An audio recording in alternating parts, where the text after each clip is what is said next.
a number of years ago that he had a vision of a people without borders. He was referring to Israel. He was referring to what we call Israel today, what the Bible, what God calls Israel.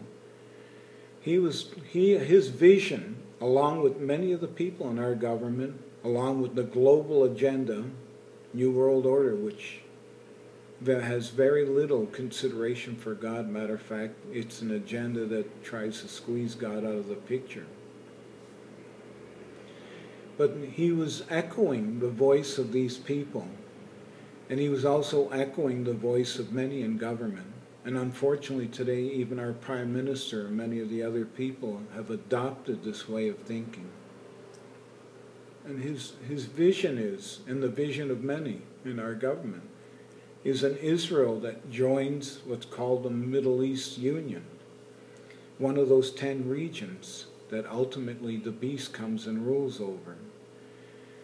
And it's an Israel that no longer has an identifiable border. It's an entity that to some degree is known as a Jewish state, but its identity as God's people and as Israel are gravely diminished, quickly diminished. And let me just read a little bit of a quote from Perez a while back, and it says, "In 5 decades of Israel's existence, our efforts have been focused on reestablishing our territorial center. In the future, we shall have to devote our main effort to reestablishing our spiritual center.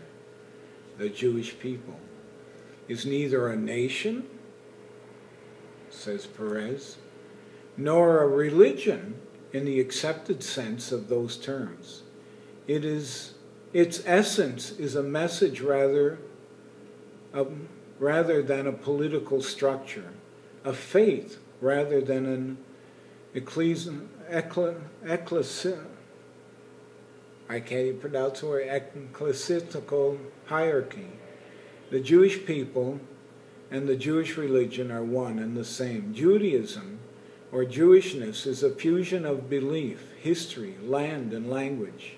Being Jewish means belonging to a people that is both a chosen people and a universal people. My greatest dream is that our children, like our forefathers, do not make do with the transient and the sham, but continue to plow the historic Jewish furrow in the field of the human spirit.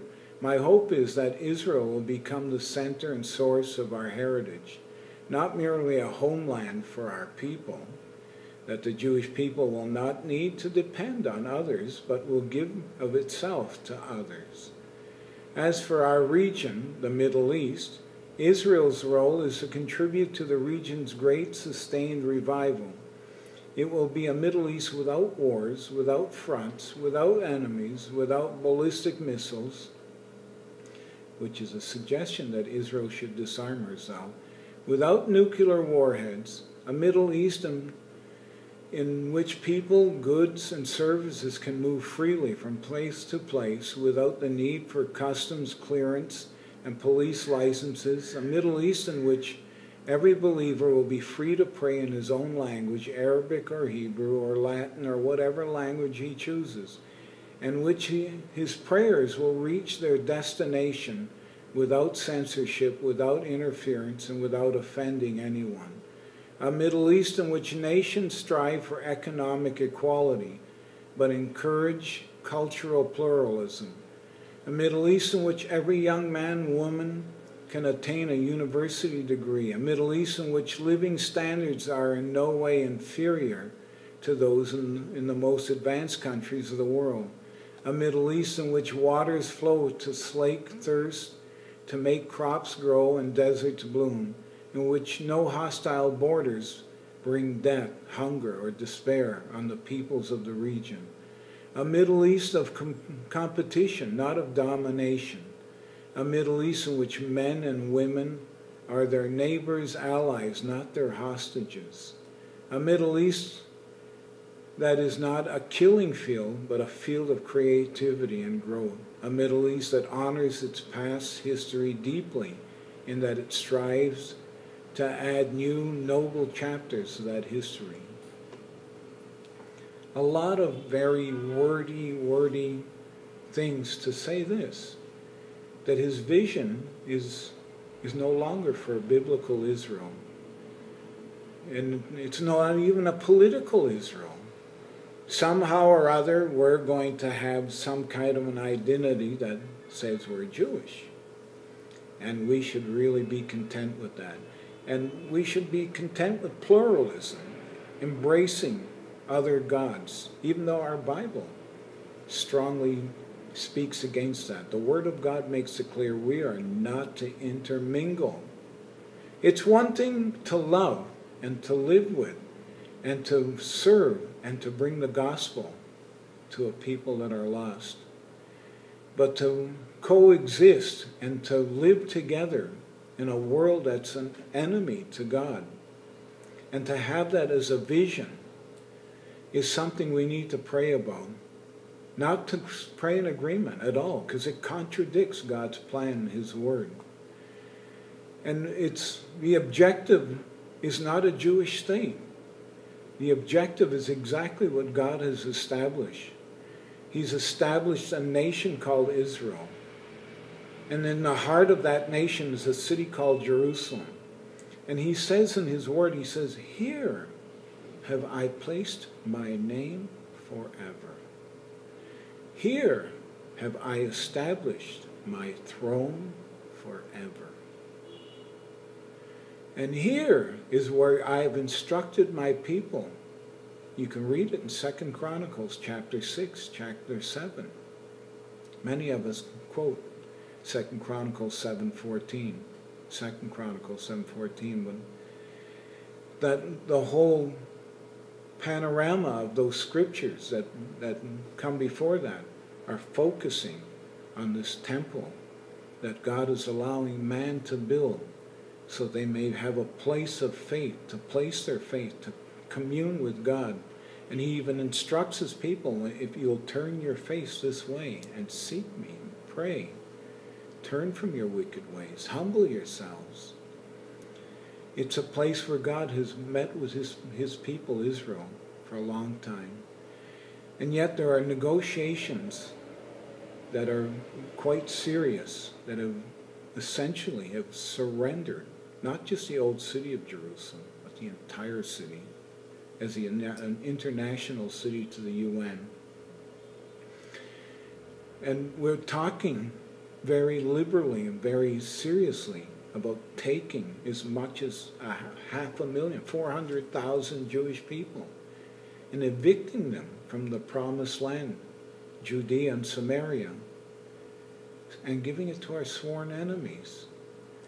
And why? Because one of the other phrases that our Prime Minister Benjamin Netanyahu has used in the recent past, is that he has no desire for a bilateral state, meaning that he doesn't want the Arab people here, and he's willing to cut out the heart of this nation and even take land that's been acknowledged by everyone for the last 65, 66 years as being sovereign Israel, which is today in the Galilee, taking land there, which is primarily inhabited by Arab people of the Muslim faith, and giving that away as well. And it's something that desperately requires our prayer. And I'm going to close this little video presentation with this request, that you would cry out in prayer for this nation, Israel.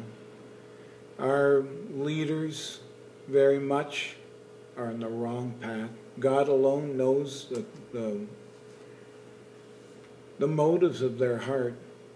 I'm convinced that some of these people know exactly what they're doing, and it's actually what they're doing is contrary to God's will, knowingly. The majority, I don't think, fit that bill, but God knows. But it's our obligation as a people as children of the living God, is to pray. To pray in accordance with the will and the plan of God. And not to let all of this language about a Jewish state, anything that compromises God's plan, is something we can never agree to, even though unbelieving men are going to ultimately do this. We must, as a body of believers in Messiah and Yeshua, cut off any unbiblical teaching and thinking that's coming from the world, that's coming from Israel's leaders, that's coming from America's leaders, from the UN. And we need to be focused on the Word of God. That must be our boundaries. That must be our foundation for prayer. And it's all to be in love, because it's the love of God that establishes truth. It's not a mean spirit, but in His love to establish truth. And love will never compromise truth. And many of us think that, to be kind and not so aggressive, we're going to water down truth a little bit. Just so this guy would like us and the Israeli government's going to like us, or whoever it is that we think might be necessary, that we soften truth. Don't let that deception come into your midst. It's the truth. Yeshua is the truth. And it's, in Ephesians it talks about that we're to speak the word of truth in love. And we're not going to be able to force or manipulate politically our leaders into doing anything our way. But I'll tell you, prayer will make all the difference. And so I just invite you to join with us in praying. Understand that God's plan is clearly recorded for this land, for this nation. And what's going to really surprise some of these people that are working towards actually dismembering even more of what we call Israel, what God calls Israel, is when they find out one day that all of what today is Jordan is Israel. A great big part of what is today called Syria is Israel. A great big part of what's Lebanon is Israel. And of Egypt is Israel. It's all the way to the Euphrates River. And I pray that one day we have a people that live in this land that have a faith to cry out to God and say, Lord, forgive us and let us take possession of this land to your glory. And not to exclude any people. Because, as we yield our hearts to Jesus and allow Him to come and wash us clean of our sin, those people have a unique interchange. In Ephesians chapter 2, verse 11, it says, you who were formerly Gentiles. Look at that verse. And there's some very unique language there. The body of Messiah, globally, have at least an understanding clear up front that they're members of the Commonwealth of Israel. And as such, pray. Pray the will of God in love, not looking for anyone's destruction, but looking for God's glorification. So I thank you and appreciate your prayers as Linda and I are going to head out first to Toronto, Canada on Tuesday morning, June the 3rd, and then a week later head for Missouri, where I believe God's about to move in a very powerful way, and He's instructed us to go there. And so we're headed for Kansas City, at least for a short period of time, and just believing to hear from God. And I'd appreciate your prayer. And just that we would stand in the gap with America, that God's favor and His love would come once more, at least once more, and bring another great awakening, and awaken the United States, and save her from her sin and from a very potential destructive judgment that will come lest there is a change. So shalom, shalom from the Father's throne in Jerusalem.